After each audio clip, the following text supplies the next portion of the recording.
कलमाशपाद की कथा। गंधर्वराज चित्ररथ कहते हैं, अर्जुन, राजा इक्ष्वाकु के वंश में कलमाशपाद नाम का एक राजा हो गया है। एक दिन की बात है, वे शिकार खेलने के लिए वन में गया। लौटने के समय वे एक ऐसे मार्ग से आने लगा जिससे केवल एक ही मनुष्य चल सकता था। वह थका मांदा और भूखा प्यासा तो था ही। उसी मार्ग पर सामने से शक्ति मुनि आते दिख पड़े। शक्ति मुनि वशिष्ठ के 100 पुत्रों में सबसे बड़े थे। राजा ने कहा, तुम हट जाओ, मेरे लिए रास्ता छोड़ दो। शक्ति ने कहा, महाराज, सनातन धर्म के अनुसार क्षत्रिय की कर्तव्य है कि वे ब्राह्मण के लिए मार्ग छोड़ दे। इस प्रकार दोनों में कुछ कहा सुनी हो गई। न ऋषि हटे और न राजा। राजा के हाथ में चाबुक था। उन्होंने बिना सोचे विचारे ऋषि पर चला दिया। शक्ति मुनि ने राजा का अन्याय समझकर उन्हें श्राप दे दिया।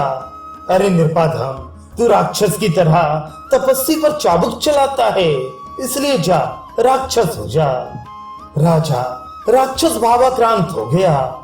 उसने कहा, तुमने मुझे अयोग्य श्राप दिया है, इसलिए लो, मैं तुझसे ही अपना राक्षसपना प्रारंभ करता हूँ। इसके बाद कलमाशपाद शक्ति मुनि को मारकर तुरंत खा गया।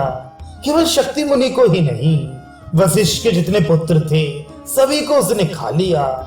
शक्ति और वशिष्ठ के दूसरे पुत्रों के भक्षण में कलमाश का राक्षसपना तो कारण था ही। इसके सिवा विश्वामित्र ने भी पहले द्वेष का स्मरण करके किंकर नाम के राक्षस को आज्ञा दी थी कि वह कलमाशपाद में प्रवेश कर जाए, जिसके कारण वह ऐसे नीच कर्म में प्रवृत्त हुआ। वशिष्ठ जी को यह बात मालूम हुई। उन्होंने जाना कि इसमें विश्वामित्र की प्रेरणा है। फिर भी उन्होंने अपने शोक के वेग को वैसे ही धारण कर लिया जैसे पर्वतराज सुमेरु पृथ्वी को। उन्होंने प्रतिकार की सामर्थ्य होने पर भी उनसे किसी प्रकार का बदला नहीं लिया। एक बार महर्षि वशिष्ठ अपने आश्रम पर लौट रहे थे। इसी समय ऐसा जान पड़ा मानो उनके पीछे पीछे कोई शरंग वेदों का अध्ययन करता हुआ चलता है। वशिष्ठ ने पूछा कि मेरे पीछे पीछे कौन चल रहा है। आवाज आई कि मैं आपकी पुत्र वधू शक्ति पत्नी अदृश्यंती हूँ। वशिष्ठ बोले, बेटी, मेरे पुत्र शक्ति के समान स्वर से सांग वेदों का अध्ययन कौन कर रहा है? अदृश्यंती ने कहा, आपका पौत्र मेरे गर्भ में है। वह 12 वर्ष से गर्भ में ही वेदाध्ययन कर रहा है।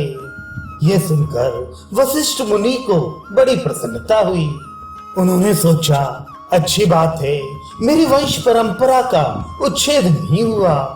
यही सब सोचते हुए वे लौट ही रहे थे कि एक निर्जन वन में कलमाशपाद से उनकी भेंट हो गई।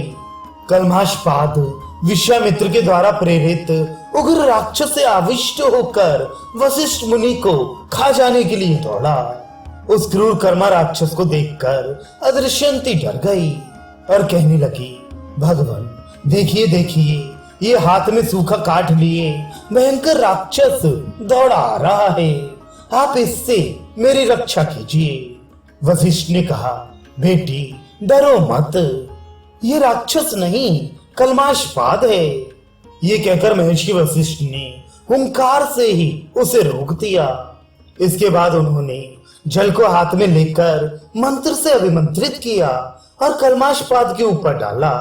वह तुरंत श्राप से छूट गया। 12 वर्ष के बाद आज वह श्राप से मुक्त हुआ। उसका तेज बढ़ गया। वह होश में आया और हाथ जोड़कर श्रेष्ठ महर्षि वशिष्ठ से कहने लगा, महाराज, मैं सुदास का पुत्र कलमाशपाद आपका यजमान हूँ। आज्ञा कीजिए, मैं आपकी क्या सेवा करूं? वशिष्ठ जी ने कहा, ये सब बात तो भैया समय समय की है। अब जाओ, तुम अपने राज्य की देखभाल करो। हाँ, इतना ध्यान रखना कि कभी किसी ब्राह्मण का अपमान ना हो। राजा ने प्रतिज्ञा की, महाभाग्यवान ऋषि श्रेष्ठ, मैं आपकी आज्ञा का पालन करूंगा। कभी ब्राह्मणों का तिरस्कार नहीं करूंगा, उनका प्रेम से सत्कार करूंगा। क्षमाशील महर्षि वशिष्ठ इसी पुत्रघाती राजा के साथ अयोध्या में आए और अपनी कृपा प्रसाद से उसे पुत्रवान बनाया।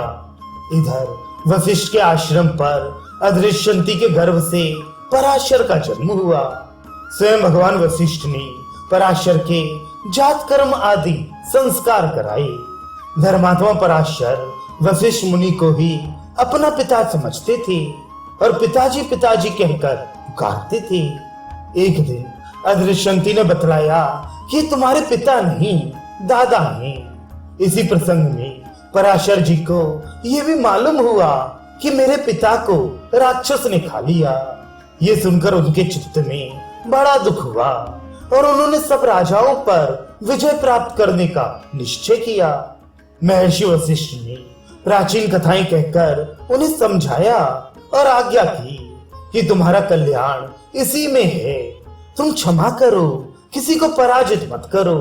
तुम्हें मालूम ही है कि इन राजाओं की जगत में कितनी आवश्यकता है।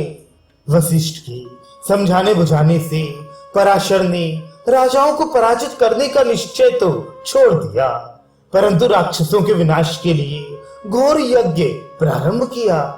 उस यज्ञ से जब राक्षसों का नाश होने लगा तब महर्षि पुलस्त्य और वशिष्ठ ने उन्हें समझाया, पराशर क्षमा ही परम धर्म है। तुम्हारे सभी पूर्वज क्षमा की मूर्ति हैं। मनुष्य तो यूं ही किसी की मृत्यु का निमित्त बन जाता है। तुम्हें भयंकर क्रोध त्याग दो। ऋषियों की आज्ञा से पराशर ने भी क्षमा स्वीकार की और अपनी यज्ञाग्नि को हिमाचल में छोड़ दिया। वह आग अब भी राक्षस, वृक्ष और पत्थरों को जलाती फिरती है।